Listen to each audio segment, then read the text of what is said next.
Greetings, fellow Whovians, and welcome to Timey Wimey Review.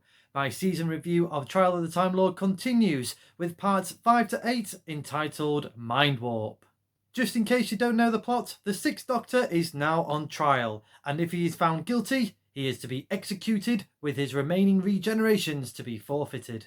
The Valeyard continues to give evidence from the Matrix, this one being from the Doctor's most recent escapade, where he and Perry travel to the planet Thoros Beta to find out who is selling devastating weapons to underdeveloped civilizations. They soon meet a familiar face in the form of Syl, last seen in the story Vengeance on Varos. Unbeknownst to Perry, they have arrived on Syl's home planet. Also there is a brilliant but mad scientist called Crozier, who is using other aliens as experiments to find a way of transplanting the Lord Kiev's brain, the leader of Syl's race, into another body, to free him of his pains and become immortal. This adventure sees the Doctor's mind somewhat altered, and it seemed that he has now betrayed his friend and longtime companion. Mindwarp is just so creepy and atmospheric. I absolutely loved it. From the opening sequence, we get some new special effects which shows the planet off in full. So you have like pink sea, blue rocks, some nice sort of green sort of sky in the background with another planet. And for Doctor Who special effects in the 80s, that is some really good achievements, coupled together with the sets for this four-part adventure and the music, the incidental score by Richard Hartley, who really complements the scoring done from the first 4 episodes by Dominic Glynn. It just shows again that the effects and the presentation of Doctor Who has taken up another notch and just gives it that extra level of quality.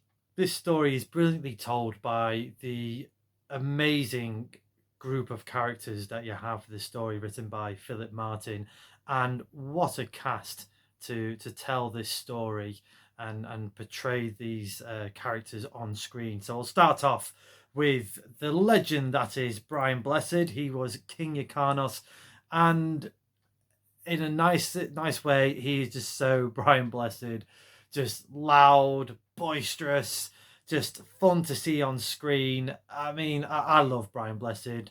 How he's not been knighted and he's not Sir Brian Blessed, I have no idea. Please let that happen sometime soon. And yeah, like, he's just a great person to watch on screen, and just a great character throughout. Really loved his character story arc from beginning to end. Like I said earlier, this is an amazing cast, and continuing with that is Patrick Bryant, who played the scientist Crozier. You might recognise Patrick. He appears quite a few times in The Crown most recently, but I always remember him from the comedy series The High Life, playing Captain Macduff, the crazy pilot that is Captain Macduff. But here Patrick plays Crozier so straight-laced. You know, he is a mad scientist, but it's not like the mwahaha lightning bolts everywhere, you know, it's alive sort of Frankenstein type of way. He just plays it so straight-laced, and it just adds that extra creepiness, and it's just a really refreshing way to look at this role of this character. And just some of the odd sort of highlights for me is when he finds a way of stabilizing the Lord Kiev. He gives him a new body, very similar to what he has now, and Kiev is going into cardiac arrest, but he still finishes his tea before even attempting to revive him. And I love the way he says the line when he's got Perry strapped down on the bed in the operating table: "Shave her head. I'm about to do a transference," you know. And when he finally achieves his goal, his eureka, you know, it's over the top, but I think because he played it so straight laced throughout the story to get into, like, you know, this crowning achievement, you know, it's just frantic and just terrifies me. You know, it just adds to the terror of this story. Speaking of Lord Kiev, that was played by Christopher Ryan, who you might recognise from the comedic roles such as The Young Ones and Bottom. And of course, he appears in new Doctor Who, modern Doctor Who, in the Sontaran stories back in season 4.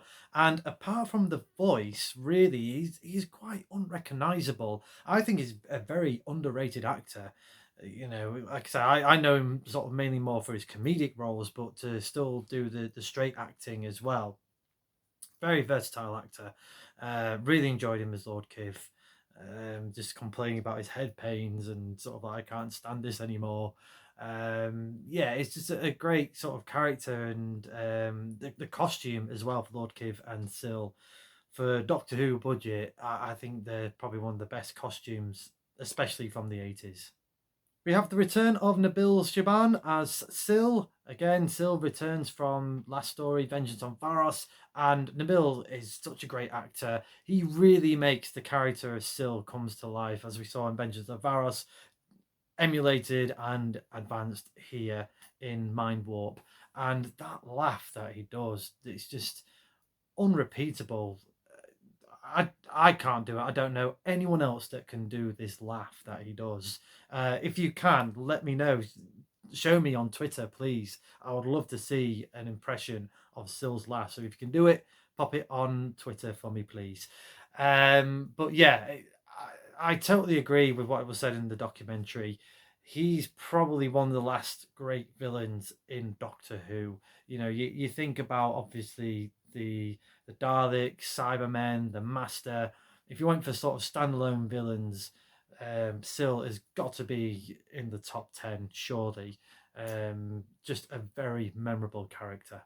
Recurring cast for Trial of the Time Lord, Michael Jaston, the Valiard. He's really turning up the heat on the Doctor. These trial scenes work a lot better in Mindwarp, and yeah, you can see that Michael Jason is having a great time. There's some really good moments between the Valiard and the Doctor in this 4-part segment known as Mind Warp. And yeah, just really sort of putting the Doctor under pressure. And speaking of the Doctor, Colin Baker, again, he has a great time to shine. Not only is he trying to defend himself from the Valiard's accusations, but we also see another side of the Doctor. You know, his mind has been messed about with. It seems that he has traited poor Perry, and at one point is interrogating her. You know, really has just sort of sent her into the abyss, really. And to see this side of him being the bad guy, and you're not quite sure if this is real or not. You know, is this been played by the Matrix? You know, the Doctor thinks that it's the Matrix that's lying. Or did this actually happen? Did it actually mess with his mind? He couldn't quite remember, but then regains his sanity and goes back to being a good guy that we all know and love. So yeah, so it was great to sort of see Colin Baker really sort of given quite a bit to do. Last but not least, we have Nicola Bryant as Perry. This was Perry's final appearance in classic Doctor Who, and boy, did she get a swan song for me. And I felt that Nicola, this was probably one of the best stories for Perry. Really good performance by Nicola Bryant in this one, absolutely outstanding. And to be honest, yes, it's an ensemble cast really that told this story, but I feel a lot of it was for Nicola to deal with from beginning to end. You know, you really do feel sorry for Perry in this story. Soon as she found out that they are on Syl's home planet after what happened to her in Vengeance of Varos, you know, she wanted out. She was like, "No, Doctor, we can't do this. Let's go home. Let's go back to the TARDIS, do something else." And the Doctor was like, "No, no, no. We need to investigate and stop this evil that's happening." And yeah, Perry get put through the ringer in this one, being tortured by the Doctor at one point, having to sort of run around and hide from the mentors and the guards, and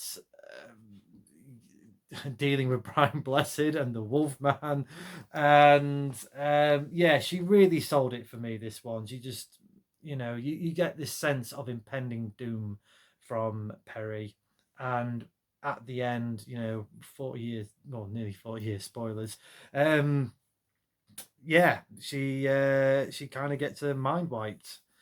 Perry is no more. She is just embodied the Lord Kif, and having that deep voice with the bald cap, having her head shaved, and then just bolting upright when she confronts King Yrcanos and shouting out, "Protect me! I am your master!" It's just so creepy, and we'll get to what happens towards the end of the season in the reviews later. But for this is probably one of the most creepiest companion exits in Doctor Who history. This is kind of up there with the Adric level of departures for companions, or Donna Noble, really. Yeah, I should have put that on the honourable mentions, really. But this one, this is definitely Nicola Bryant's swan song, a great departure for Perry. I'm going to give Mindwarp a TARDIS rating of 8.5 out of 10. Now, there's a little bit of a nostalgia hit for me with giving this rating. It was one of my first videos that I bought as a child, so I did watch this story quite a lot, but never got past Mind Warp. I don't quite know why. I don't think it was because I was creeped out by it at that point, but kind of, I don't know, just never got to it. So there's a little bit of sort of a nostalgia flashback for me of watching this as a young child. But this story is so creepy and atmospheric. It's rewatching this for this review. I think this is probably the most that I've felt that sort of sense of creepiness from this story, especially with Nicola Bryant's performance. The music score really complements it. The sets are really good. The one little nitpick I would have about the sets was you didn't quite get the full sort of flavor, or how big this complex is, because you just see there's a lot of Nicola, King Yrcanos, all hiding from the guards, and you couldn't quite sort of figure out how big these corridors are. It's, you can just imagine them as sort of like, the guards are just absolutely useless. We don't know where they are, and they're probably just literally around the corner. But what I did like, and they only use this set very sort of sparingly, you only see it a couple of times, was the bit where they go into the conversion type of chamber, that sort of area there, with all the sort of strobe lighting, the ice fog machines, and just that horrible sort of robotic sort of electronic voice telling them that they've been converted, or subjects to be mind wiped, or whatever. That I always found that area was just the creepiest out of it. The laboratory looked great as well. Lord Kiev's, no, sorry, Crozier's laboratory looked amazing as well. So given that, and the way it was lit as well, the lighting, just really just add to the creepiness. The acting was fantastic. I really enjoyed the trial scenes. They worked a lot better in this segment than the previous segments. But if I was judging the story without the trial, so if it was just a 4-part adventure standalone story, I think it definitely holds up. I think this could have been, with a few tweaks here and there, could have easily been a season finale of Doctor Who, and you could have gone one or two ways. You could have had a Perry death, or you could have the Doctor saving the day. I never read the novelization of this story. From what I sort of heard and watched in the documentary, I think there was an idea that Perry goes back to Earth with King Yrcanos, and King Yrcanos becomes a professional wrestler, and Perry's his manager.